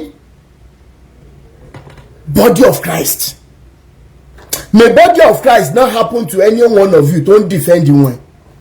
May it not be your lot. Mo ṣe ń gbà ládùúrà. When it happens to you, you will understand. You will. You will. Àdúrà tá lè gbà nìyẹn because nígbà títí tèmi ẹlòmíà wò pé they injured Rotimi, they did something bad, that is why Rotimi is voracious against them. Why will anybody not be voracious against injustice and bloodshed and filthiness in the name of Christ? All the evil being perpetrated all in the name of Christ. When I was working at Kolaba Grammar School Nipa bẹ́ẹ̀ as a PTA teacher, mo sorry ọ̀rọ̀ mi ò kí n change torí òótọ́ ni 12,000 náà sọ fún mi, out of which mo gbúdọ̀ san 1,200 ìfàdébóyè tó ní private jet. Ìyá mi tó ń ṣe wàhálà lẹ́kọ̀ọ́ wọn lè jẹ́ lára 12,000 yẹn torí àwọn ẹ̀kọ́ òdì tán ti fi kọ́ wa. Alẹ́tọ̀ láti san táàtì yẹn fàdébóyè ju kí òbí wa jẹun lọ. I don't know how many months I paid that. Kó tó di pé incident kan ṣẹlẹ̀ tí mo fi bọ́ lọ́wọ́ Adébóyè. Kí dẹ̀ ní incident yẹn for so many of you tó ṣì ń believe pé tóun ò bá f'Adébóyè Oyedepo Kúmúyì Olúkọ̀yà gbogbo wọn ìlówó nǹkan kan máa ṣe ó ṣèmi náà rí. I was once in your shoes. It's such an emotional story tó yẹ pé ìjọ tí mo kọ́kọ́ sọ lórí live video I was weeping. This orphanage tó lọ́ọ́ fi gbà mí là kúrò lọ́wọ́ wọn tójú mi fi ṣí ní 2010 was very close to Winners headquarters níbàdàn tó bá mọ Báṣọ̀run. Ẹ tó bá mọ Báṣọ̀run dáadáa níbàdàn. The motherless of Mercy Home of God orphanage òmù ni àwọn ọmọ special need yẹn ló wà ń bẹ̀. Àwọn ọmọ wà ń bẹ̀. Kí ló ṣẹlẹ̀? Ní ìrówó mo kówó sápò, and please listen to this ká fi gbára wálẹ̀. Mo fi táìtì tí mo fẹ́ f'Adébóyè kébí má bàa pákú mo fi sápò níjọ́ Sunday yẹn. Mo dẹ̀ dé church wọ́n dẹ̀ ti kó envelope mẹ́rẹ̀ẹ̀rin ọ̀ márùn-ún tán máa ń kó fún wa ńgbà yẹn wọ́n kò ti kó lé wa lọ́wọ́ tó rà gbọ́dọ̀ san. Ọlọ́run náà là ń ṣiṣẹ́ fún. Kí ló ṣẹlẹ̀ ńjọ́ yẹn? mo wá owó tì lápò mi ní ìmọ̀ bí 1,000 bóyá mo fẹ́ yẹwọ́ fún kọ́ńdọ̀tọ̀ ló jábọ́ ní o bí kan ní mi ìmọ̀ ni. And I am saying this fẹ́yìn tẹ́ bá ṣe perpetrate the body of Christ as pastors, you need to reduce your level of wickedness with the teachings you give people. Malachi 3 whatever nonsense tẹ́ fi ń bayé àwọn èèyàn jẹ́. That was 2010. Finally mo máa kúrò ní church ìjọ yẹn pẹ̀lú ìbẹ̀rù ní kéjì wọ́n táìtì tí mi sọ kò dẹ̀ sí bí mo ṣe lè yọ 1,200 mi lára owó kékeré tó kù torí màá sanwó lé, mo gbúdọ̀ jẹun, mo ní ọ̀bọ tí mo ń bọ́ ń gbà yẹn that was my pet JJ. Ẹ̀yin tẹ́ ẹ mọ̀ mí ń gbà yẹn ẹ mọ̀ ọ̀bọ tí mo ń sọ, àjọ máa ń lọ káàkiri ni. Then kí ni mi jẹ́ fi bẹ́ẹ̀ láṣọ ń gbà yẹn. Géètì bus stop géètì ni mo ti máa ń lọ ra bend and select. Àwọn ará bíbélì church mi gan dem àwọn tàjọ one generation kan náà agile generation 2009-2010 ní Redeemed Christian Church láwọlọ́wọ́ ń bẹ Jesus Chancery during the days of Pastor Osele Ọlọ́gbẹ̀sẹ̀. Wọ́n mọ aṣọ tí mo máa ń wọ̀ wá sí church ń gbà yẹn mi rẹ́ èyí wọn bá tí mò ń wọ̀ mi ìyá lọ́wọ́ èèyàn. Èmi ni mo ra 1,200 ní mo sì ní fọ́tò aṣọ yẹn, mo sì ní fọ́tò aṣọ yẹn ó ní ògùn aṣọ mi gbà 1,200 ní mo ra striped báyìí ní oríṣiríṣi kọ́lọ̀. Òun ni mo máa ń wọ̀ lọ sí church ìgbà yẹn wọ́n mọ̀. Finally mi ìrówó yẹn san nígbà tó fi máa di ìparí ìsìn Sunday yẹn ìpòrúurú ti mú mi àtijọ́ mi ìṣeré mo fi títóbi Elédùmarè ṣẹlẹ́rìí pẹ̀lú ẹ̀kọ́ òdì àwọn bàbá Adébóyè wípé tó o bá ti san tight nǹkan máa tight fún ẹ, ikú máa pa ẹ, nǹkan máa ṣe ẹ, wàá dùbúlẹ̀ àìsàn. How dare you people? How? Ẹ̀dẹ̀ tí wàá gbẹ́ wa léyìn pẹ̀lú wickedness yín a máa bù yín jẹ yánnayànna táwọn èèyàn máa bọ́ ẹran tẹ́ gbé hànú yìí, ẹran àwọn èèyàn tẹ́ gbé hànú yìí àti jẹgun ẹja sí yín lọ́fun ẹ̀ lè gbé mi ẹ máa pọ̀ àwọn èèyàn sílẹ̀, àwọn èèyàn máa bọ́ by fire by force. Ẹ̀yin bàbá Adébóyè kò sí tẹ́lẹ̀ ṣe sí. Ẹ bá di irun mọ́lẹ̀ ẹ di irun mọ́lẹ̀ sápò ara yín, àwọn èèyàn máa bọ́ ju bẹ́ẹ̀ ṣe rò lọ ọdún iná dẹ̀ ni. Tàbí Desfili yìí jọjẹ́ ń gbé ẹ wá sókè. Kálẹ́ni yìí náà jọ send request onírọ́lọ́mọ lẹ́lẹ́rìí òun wà lọ́rùn ẹ ráyè mi lóde báyìí please send request. Desfils mi ẹjẹ jọba send request onírọ́lọ́mọ lẹ́lẹ́rìí òun wà lọ́rùn. Lẹ́yìn pé mo tún ṣe PTA teaching job mo tún supply yogurt lágbẹ́ni pẹ̀lú bẹ́ẹ̀sì tí mò ń lò bẹ́ẹ̀ tí cousin mi fún mi. Yeah, sorry baba a máa sọ̀rọ̀ abeg send request send DM to me. Àwọn tó mọ tí mò ń sọ lélẹ́yìí tí n bá parọ́ wá máa já mi. Nígbà tí màá fi kúrò ní chọ́ọ̀chì níjọ́ yẹn ẹnu ọ̀nà chọ́ọ̀chì mo kọ́ dúró sí. Báwo mo ṣe fẹ́ délé tí n bá wọ dánfó sìn kí dánfó tó dé Bódìjà ojú irin mọ́tò lè ti pa mí. Tí n bá dọ́kadà ọ̀kadà lè jẹ̀ mí mọ́lẹ̀. And this is the state so many people are in. Thank you so much. Done. Ọ̀kadà lè pa mí and a lot of teachings àwọn bàbá yẹn wọ́n wá sórí mi torí mo sọ tight inú mi lè san. These were trying times and mi mọ̀ pé tí pẹ́ẹ́nì abiyamọ bá débi tó lápẹ̀rẹ̀ ó ti fẹ́ bímọ ni mi mọ̀ pé deliverance mi ti súnmọ́ ńgbà yẹn. So mo manage délé. I was still bitter. The Monday, the Tuesday, ìgbà ó ń ṣe mí gẹ́gẹ́ àbí kí n kúkú yọ lára ìwọ̀nba tó kù kí n lọ san ní kẹ́rì ọkàn kí kọ́kàn mi tiẹ̀ balẹ̀. Kọ́kàn mi tiẹ̀ balẹ̀ that was 2010. Kọ́kàn mi tiẹ̀ balẹ̀. Ṣùgbọ́n mo tútù rò lọ́wọ́jú rò kí màá tún wá sanwó màá tún wá ní kí ìyá mi tó ń struggle lẹ́kọ̀ọ́. For my siblings ṣé àwọn ló tún máa wá send owó oúnjẹ sẹ́mi géńdé ọkùnrin kò possible now. Kí ni irọ́ mi ní san. So on Monday mo lọ fún teaching job mi. On Tuesday I went. On Wednesday, that was September. On Wednesday, kí ló ṣẹlẹ̀? I was coming back from Ikolaba Grammar School. Mo wọ mọ́tò bóyá 10 naira àbí 20 naira dé Basọ̀run ọjà. Ẹ̀yin pastors tẹ́ wà nílé tẹ́ máa rí ẹ̀rí ọkàn eléni. Ẹ lọ tú àwọn èèyàn sílẹ̀. If you want to continue to preach the Bible, let it be with good heart, with humanity. In time, jà fún lẹ́ni nìyẹn. Enough of these evil teachings because of your insatiable appetite for worldly things. People are dying under you every day, and we can no longer have it. We can no longer stand aside and act as if everything is okay. Last year, a pastor, boya sele ni BCNS ni, how many of you lórí video yẹn pé ìlú le epo wọ́n, so nobody should pay tithe for this month. The church members were jubilating. The church members were happy. How many of you saw that video? That is to tell you pé ẹ̀yin tẹ́ pera yín ní ìránṣẹ́ Ọlọ́run ẹ fún àwọn èèyàn lọ́rùn. You are choking people with your lies that you perpetrate from the Bible. When will people be rejoicing and jubilating because the pastor says, okay, lóṣù yìí àsan tithe and offering?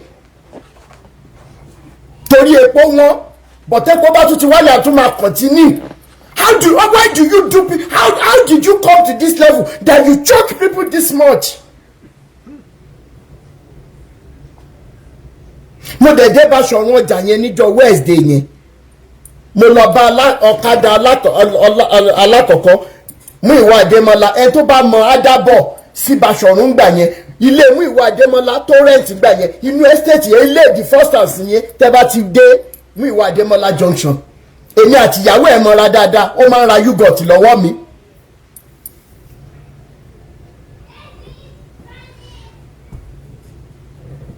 No!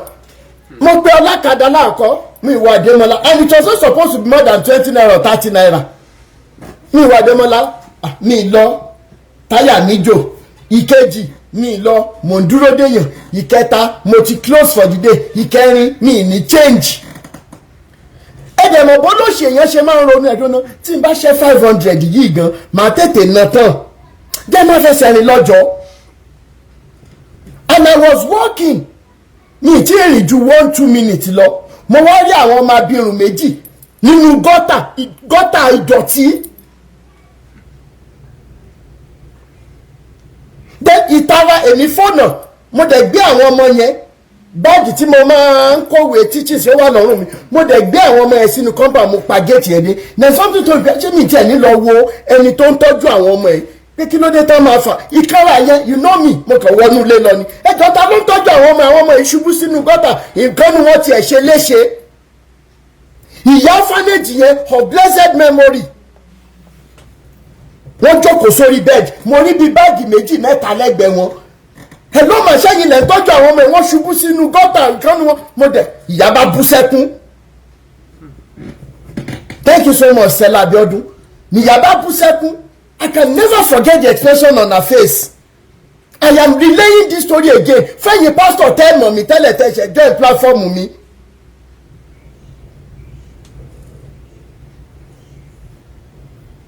Because olórí burúkú àṣẹ òní níjọ́ tí wọ́n láwọn gbé mi wá sórí platform wọn tí mo jẹ́ wọn wọ́n sọ pé mò ń sunkún because I am defending the people whose life have been damaged by the same àṣẹ òní and his quotes.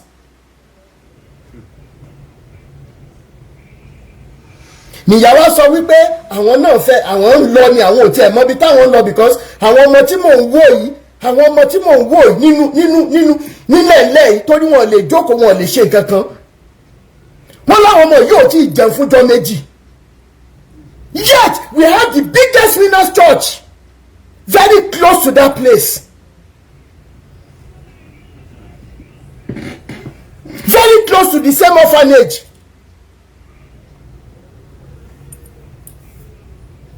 Mo ní wọn jẹun fúnjọ́ méjì kẹ̀ kí lẹ wí wọ́n láwọn gbogbo pension àwọn ìwọ̀nba tíjọba ń fáwọn òun làwọn ná lé wọn lórí kò sí olùrànlọ́wọ́ kò sí kankan nínú ẹkún nìyá ẹ̀ tí ń sọ̀rọ̀ nínú ẹkún nìyá ẹ̀ tí ń sọ̀rọ̀ èmi gan ní láti hide emotions mi jẹ́ mo ní ẹ má bínú bí mo ṣe sọ̀rọ̀ mà ó dà ìwọ̀nba tí n bá ní mà ṣé tí n bá mú wáṣẹ́ ní sá lọ fáwọn ọmọ yìí wọ́n láwọn ò ní sá lọ ẹ ṣọ́ọ̀mà ó dà báàgì mi lélẹ̀ the 500 tí mo fẹ́ fi gbọ́kadà ọ̀kadà 20 or 30 naira démi ìwà démọ́lá mo wá bọ́ sọ́jà don't forget that the pain of 1,200 kí ló ń pè táìtì tí mi ìsanfádébóyè ó sì wà lọ́rùn mi mo dẹ̀ bọ́ sọ́jà alájà lẹni tí mo lọ bá níbi ọjà Baṣọ̀run yẹn ẹni tó bá mọ Baṣọ̀run dáadáa ní gbogbo ọdún tí mò ń sọ yìí and I went to her ẹjọ́ mo fẹ́ ra gàrí kóńgò mélòó kan ìyá ti gba owó ẹmọ báyẹn máa ń fi owó sí etí aṣọ wọ́n dẹ̀ ti fún mi ní change bóyá kóńgò méjì ni mo fẹ́ rà pé kí n dẹ̀ ra ṣúgà sí and whatever káwọn ọmọ yẹn tiẹ̀ kọ́kọ́ mu ná. We were talking about àwọn ọmọ imbecile yẹn you know they cannot express themselves even when they want to weep inú náà sunkún sí. In the same Nigeria we have religious bodies everywhere and you think it is a joke that we are fighting against religion as against humanity truth and love. Ìjàṣẹ́ èdè ni kò tí ì bẹ̀rẹ̀ ẹ̀ tí ì rí nǹkan kan because each day I remember this the day I got delivered from the life of Adeboye in my head. I don't want to use the word hate.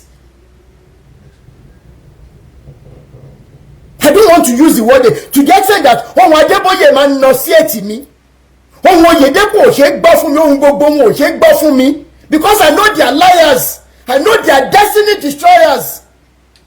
Unfortunately for us we have empowered them so much tí wọ́n ti bí àwọn ọmọ ọjọ́ nínú rádaràdà yìí.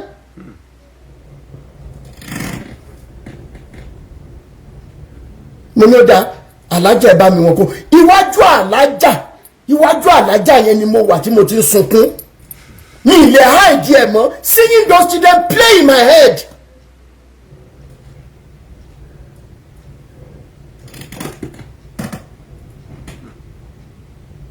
alájà yẹn dẹ̀ ra wọ́ mi sẹ́gbẹ̀ẹ́ kan ọkọ mi kí ló ṣe ọ́ tó ń sunkún mo ní tí mo rí lẹ́yìn máa téèyàn bá jẹ orí àrùn àsunkún mà wọ́n ní kí lórí mo ní àwọn ọmọ aláìní ìyá àti bàbá ni alájà dẹ̀ sọ gbogbo nǹkan ṣẹlẹ̀ wọ́n dẹ̀ tẹ̀lé mi lọ́bẹ̀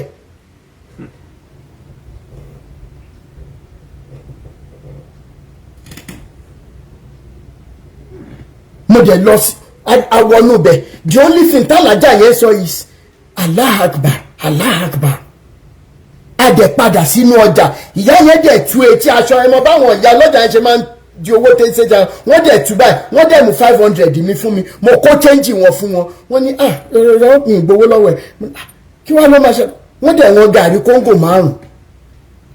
ìyá dẹ̀ bọ́ sọ́jà wọ́n dẹ̀ bẹ̀rẹ̀ sí ní sọ fáwọn àwọn ọlọ́gẹ̀dẹ̀ àwọn toothpaste àwọn oníbọ̀s ilẹ̀ dẹ̀ kún. ìyá ní láti gbà lára àwọn ọmọ méjì tó wà lọ́jà ẹ jẹ́ bá wa kó àwọn kìíní àwọn wọnú ọ́fánẹ́jì yẹn mo wá ń sọ fún ìyá yẹn pé èmi kọ́ ni kẹ́ ẹ dúpẹ́ lọ́wọ́ mi ìnáwó náírà alájà yìí ni kẹ́ ẹ dúpẹ́ lọ́wọ́ wọn. You needed to see the expression on the faces of these children.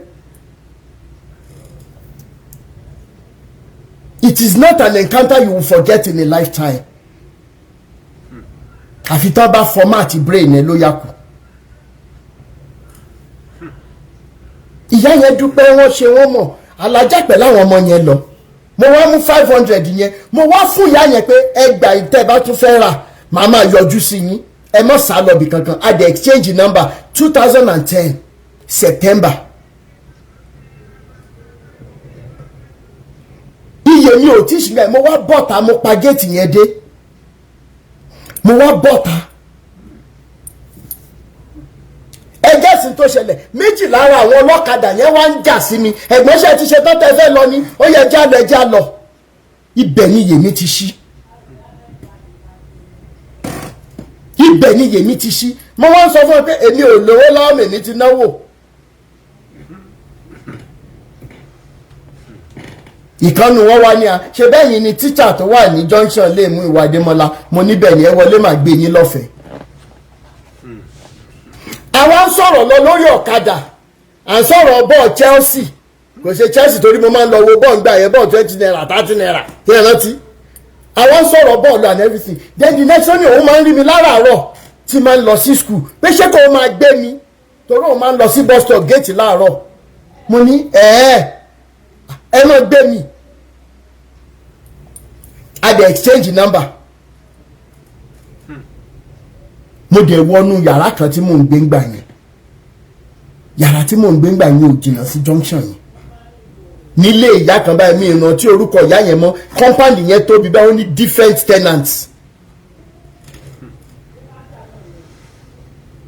mo wá dọ̀bálẹ̀ sórí ẹ̀ máa wọ́n tàbá léèyàn lo carpet àwọn onímọ̀lọ̀ yẹn tó yẹ pé tẹ bá rìn lọ rìn bọ̀ ó ti ya a máa kó sábẹ́ kápẹ́ẹ̀tì tó kù ẹsẹ̀ máa fọwọ́ fà síta mo ti lo téèpù mo ti fi mú kò gbá mọ́ orí ẹ̀ ni mo dọ̀bálẹ̀ lẹ́jọ́ yẹn tí mo sọ pé wọlé ìwọ ló dá wọn mọ̀ yìí ìyí tí wọ́n mọ̀ jẹ́ má fi wọ́n mi ìbèrè owó mi ìbèrè mọ́tò mi ìbèrè ilé mi ìbèrè aṣọ ìyí tí wọ́n mọ̀ jẹ́ pèsè ẹ̀ fún mi ìwọ ló dá wọn náà kò jọ pé mo bínú sọ̀rọ̀ sọ lọ́njọ́ yẹn kò jọ pé nǹkan kan ẹ bá wá rẹni tó sọ pé kò sí Ọlọ́run ẹ jẹ́ mọ́ bá ń pè wọ́n síta ẹ jẹ́ mọ́ bá wọn sọ̀rọ̀ Ọlọ́run wà àwọn olórí ibú yìí ni wọn ò mọ Ọlọ́run mo wá dọ̀bálẹ̀ síbẹ̀ nírọ̀lẹ́ ọjọ́ yẹn àárọ̀ ọjọ́ kejì tó jẹ́ Thursday bọ̀bọ̀ ọlọ́kadà yẹn pè mí pé ẹ̀gbọ́n mo ti wà ń tàn ṣe ti ṣe tán mo ní mo ti ṣe tán mo wá dé school láàárọ̀ kùtùkùtù torí àwọn ọmọ ss3 yí àyẹn tẹ́ ẹ bá rí ní kọ́lábà ss2 ẹ lọ bèrè Rotimi Daniels tutor center wọ́n mọ̀ sọ fún yín Alhaji Apapa former Nigeria Labour Congress ní Ìbàdàn gbà yẹn ní American quarters ẹ lọ bèrè tí bàbá yẹn bá ṣì wà láyé wọ́n máa confam tí mo sọ fún yín.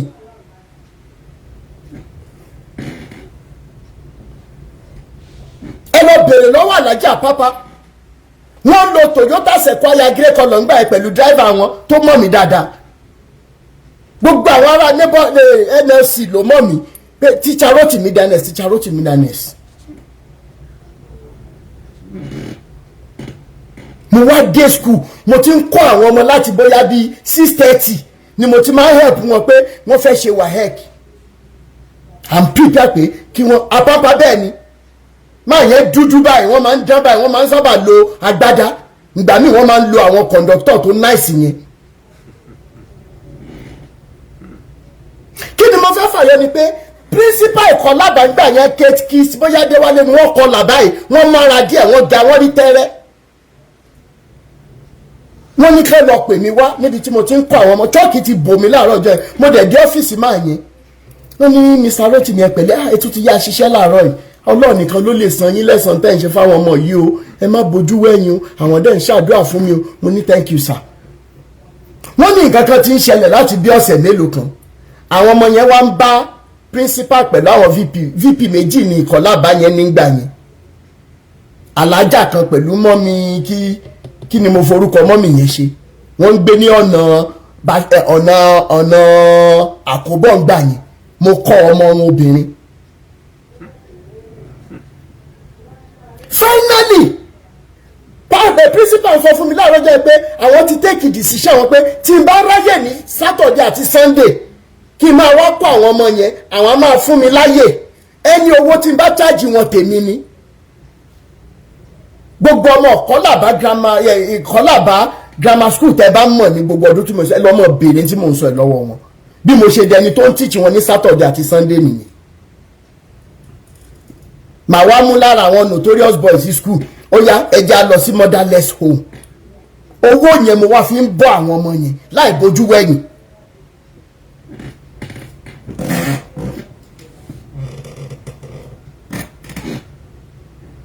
And that was when I stopped paying tithe. Tí mi bá san táìtì mọ́ tí n bá máa kú kí n kú dànù kí wọ́n náà sọ fún mi tí n bá déwájú ẹ pé o ò mọ̀ mí rí fún eléyìí tí mò ń ṣe. nígbà tí ìyá kú ní 2024 mo sun ẹkún bí ìgbà tó pé ìyá tó bí mi lọ́mọ ló kú ni torí ìyá ti dàgbà.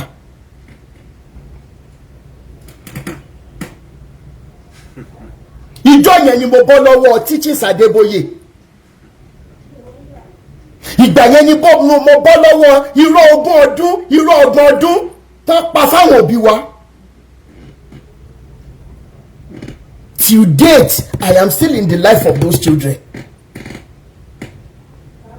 Ìwọ̀nba tí mo rí mò ń ṣe fún wọn. What am I talking about? I escaped all this nonsense because I chose humanity, I chose love, I chose truth over any pages of the Bible, either true or false. Against any Quranic verses that you may want to tell me,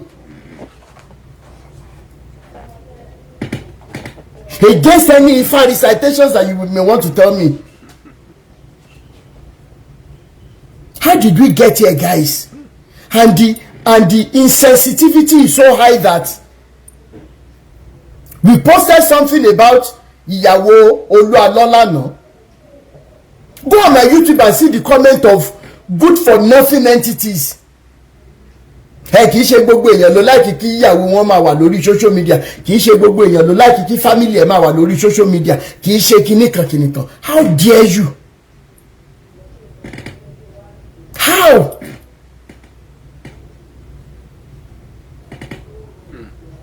Ọlá tó ti gbọ́ lẹ́nu àwọn kan ní what have you done to impact anything in Nigeria? Lẹ́nu títí yín kó jẹ́ èèyàn kan ni mo mú kúrò nínú ẹrẹ̀fọ̀ tí mo dẹ̀ mọ̀ pé ó ju èèyàn kan lọ ní Nàìjíríà yẹn. I have done much more than your pastors, with respect to bí wọ́n ṣe ń rí owó wọn, with respect to bí mo ṣe ń rí owó mi.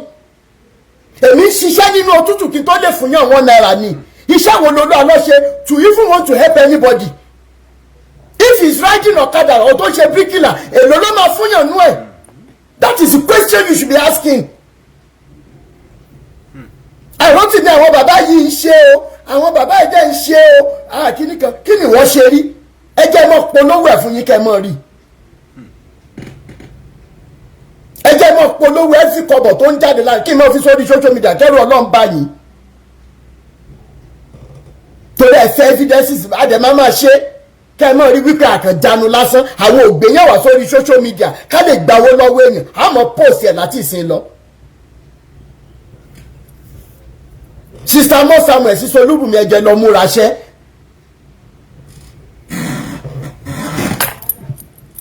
Èèyàn 5 lálá fẹ́ bless tẹ́lẹ̀ ní ìsìn ó ti di 10 bá a dẹ̀ ṣe ń wo èèyàn máa tó 12 àti increase ẹ̀ sí 50,000 naira torí kò sí tí mo fẹ́ fowó yẹn ṣe lákàntì mi.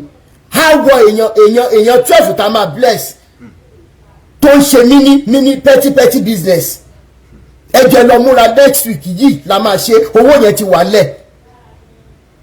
Màá dẹ̀ máa transfer ìfẹ́ni tó máa bá wa handle ẹ̀ kò sí tí mo fẹ́ fi ṣe kọ́lọ̀ mọ́ mú wọn.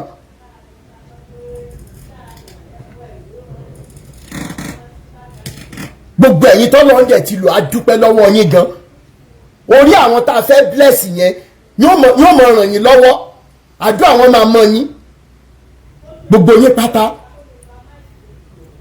Gbogbo ẹ̀yin tẹ́ léyàn ládùúgbò náà kí ẹ̀dẹ̀nà ká ṣe through Rotimi Daniels Foundation ládùúgbò yín náà ẹjọ́ torí Ọlọ́run à ń bẹ̀ yín ni kó jẹ́ 10,000 lẹ́lẹ̀ fún ẹni tó ń ṣe fọ́gá ọ ẹni tó ń tajà ayé tó ń ta fùfú ẹjọ́ torí Ọlọ́run ẹja bẹ̀rẹ̀ sí ní ṣe kẹ́ ẹ wo turn around ní society wa.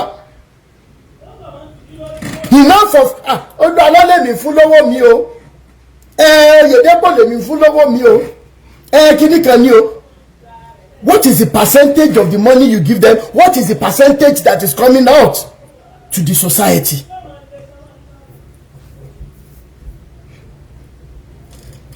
Ẹ̀yin èèyàn tó mọ̀ mí ẹja mi tí ń bá parọ́ ẹni tó bá lè sọ síta kó sọ ẹ má wulẹ̀ bò mọ́ mo ti sẹ́ndì owó rí sẹ́lòmíì tí mo fi account balance mi hàn tí ó believe pé àwọn wá kú 314 naira lákàntì yín ẹ dẹ̀ sẹ́ndì eléyìí mo ní mi ìmú nǹkan kan wá mi ìmú nǹkan kan lọ ìwọ fẹ́ survive ni torí tẹ́ ẹ̀ bá ti lọ́rọ̀ ebi àti ọmọdé mi ìfẹ́ gbọ́ because I was once in their shoes. We are preaching humanity as against biblical passages, as against Quranic passages, as against Ifa recitation. Enough of the rubbish we feed God with all our hypocrisy and wickedness.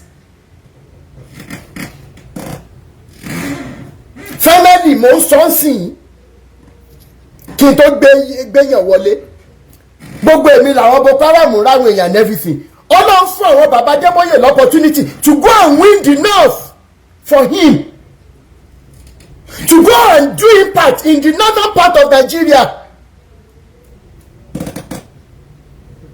Jesus saw the mountain and said, God, give me this mountain. Àwọn bàbá yìí dé north, God, give me this money, give me this ọrọ̀ ayé ní gbogbo life wọn pariwo. Ẹ wọ́n ń kówó láti north, ẹ̀ ń kó wá sí south west, headquarters. Ẹ wo bí tí wickedness yìí bá wa dé lẹ́ni. Ẹ wo bí tí wickedness àti ọrọ̀ ayé tẹ́ fẹ́. Ẹ wo bí tó bá wa dé lẹ́ni. Ẹ wo propaganda tá à ń play pẹ̀lú àwọn Haúsá. Ẹ tó bá ti gbé náà tì ní máa mọ tí mò ń sọ. They are the most beautiful souls you can live with. Hausas. Báyìí náà ṣe máa ṣe pẹ̀lú ẹ.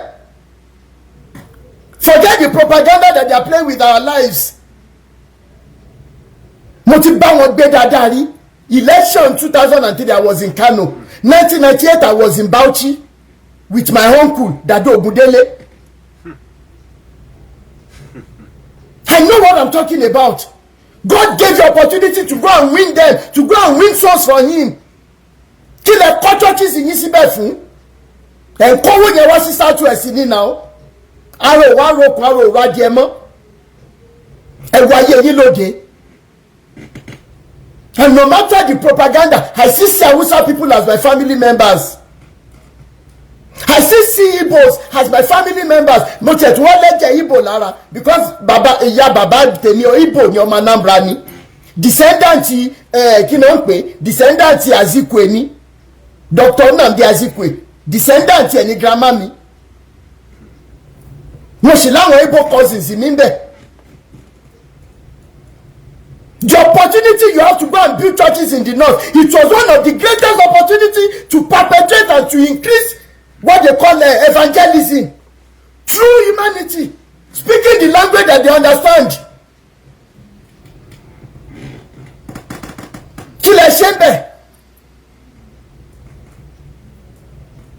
The people you sent there, even though they were looking at souls to be won for God, Southwest. It is all about Gio. It is all about Oyedepo. It is all about Olukoya. Kí ọ̀rọ̀ tí mo sọ láti ẹ̀dùn ọkàn mi lẹ́yìn kí Elédùmarè máa wo bó ṣe ń dùn mí tó fún ipa tẹ́ ẹ kọ́ nínú bí Nàìjíríà ṣe dà lẹ́ni kó máa ṣègbésí ayé yín rúdurùdu kẹ́ ẹ tó kúrò láyé ní gbogbo yín pátápátá.